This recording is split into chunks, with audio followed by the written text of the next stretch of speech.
साथियों नमस्कार। मानस news network में आप सभी का स्वागत है। आज मैं मानस न्यूज़ नेटवर्क प्रमुख किसान आंदोलन के बिगड़ते स्वरूप पर चर्चा करने के लिए आप सभी के समक्ष उपस्थित हूँ। मैं देख रहा हूँ कि लगातार हरियाणा पंजाब की सीमा पर किसानों द्वारा उग्र रूप से आंदोलन किया जा रहा है। वास्तव में किसानों को उनका हक मिलना ही चाहिए, क्योंकि किसान प्रकृति की मार झेलता है, अनेक समस्याएं झेलता है और इन सब समस्याओं से लड़ता हुआ अपनी उपज पैदा करता है, जिसका उचित मूल्य उसे नहीं मिलता है।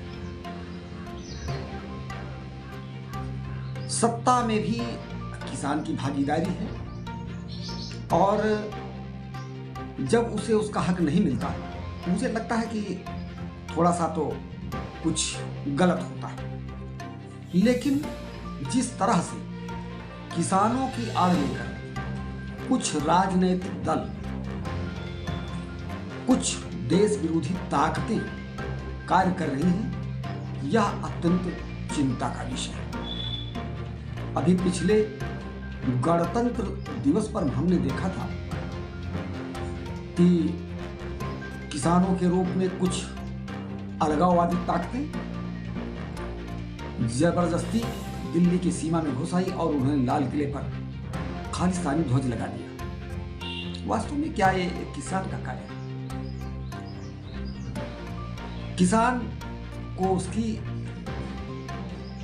जो सहायता है वो हर स्वरूप में मिलनी चाहिए। लेकिन मैंने कई मामलों में देखा है कि तमाम जो लोग बैंकों में अपनी दलाली जैसी भूमिका निभाते हैं, वो किसी न किसी तरह से अपना लाभ सीधा कर लेते हैं और जो छोटा मोटा किसान है वो वास्तव में उन लाभों से वंचित रह जाता है, क्योंकि वह वहाँ की वो सब जो सिस्टमैटिक व्यवस्था है उसमें सम्मिलित नहीं हो पाता। उसको उसका हक मिलना चाहिए, ये सच है।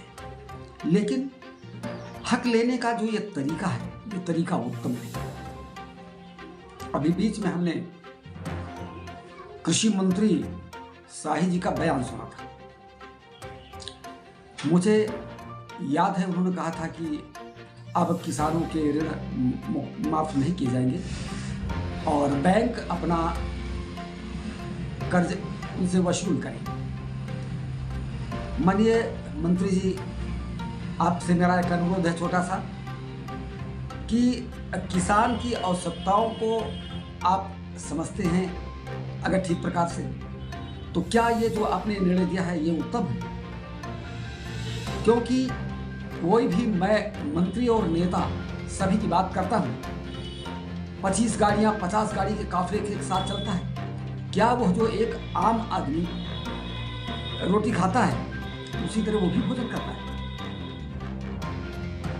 प्रश्न चिन्ह होता है। आप अपनी सुविधाएं तो नहीं रोक पाते, आपको सुविधाओं में अपनी कमी कर दीजिए ना, ताकि किसान को राहत मिल सके उसी रात से। तो आप हवाई यात्राएं करते हैं, आप अनेक साधनों का लाभ लेते हैं, आप तमाम मुफ्तखोरी की चीजें लेते हैं जो सरकार सुविधाओं के रूप में आपको देती है। आप तो उसकी पात्रता में कतई नहीं आते। और वह व्यक्ति जो न ठीक से भोजन कर पाता है, न ठीक से बच्चों को शिक्षा दे पाता है, उसके लिए आप एक प्रश्न चिन्ह लगा देते हैं। आप हमारे बीच से हैं, हमारे मतदाताओं ने आपको अपना बहुमूल्य मत देकर चुना, तो उनका अधिकार बनता है कि वो आपसे अपने हक की बात रखें। फिर भी मैं कह रहा हूं कि वास्तव में जो तरीका इनका है वो उचित नहीं है। मैं कभी भी इसकी सराहना या प्रशंसा नहीं कर सकता। मैंने देखा कि बॉर्डर पर तमाम तरह की मशीनें, तमाम तरह की और भी बातें जिनका जिक्र करना इस मंच के माध्यम से उत्तम नहीं है, वो सब किसान के रूप में उग्रवादी या अलगाववादी कर रहे हैं। ये गलत है। लेकिन कहीं ना कहीं आपको किसान की मजबूरियों को समझना होगा, क्योंकि वह भी इस देश का एक हिस्सा है। किसान के बिना देश हमको लगता है अपूर्ण दिखेगा। बेरोजगारी की जो स्थिति है उसमें भी अनेक प्रश्नवाचक चिन्ह इसलिए उठते हैं कि जब भी कोई पेपर होता है लीक हो जाता है। तमाम परिश्रम करके परीक्षार्थी परीक्षा देते हैं, उनका सारा का सारा परिश्रम निरर्थक हो जाता है। ये कहाँ तक उचित है? इन बिंदुओं पर सरकार को गंभीरता से चिंतन करना चाहिए। और फिर अंतिम शब्दों में यही कहूंगा कि वास्तव में थोड़ा सा गरीब किसानों के विषय, जिनके पास छोटे छोटे भूभाग हैं, 1 बीघा 1.5 बीघे के किसान, अनुमान लगाइए कि उनकी रोजी रोटी कैसे चलती है। कल्पना कीजिए आप।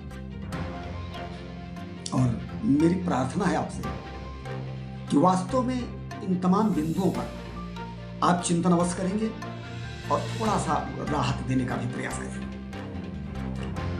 जय हिंद, वंदे मातरम।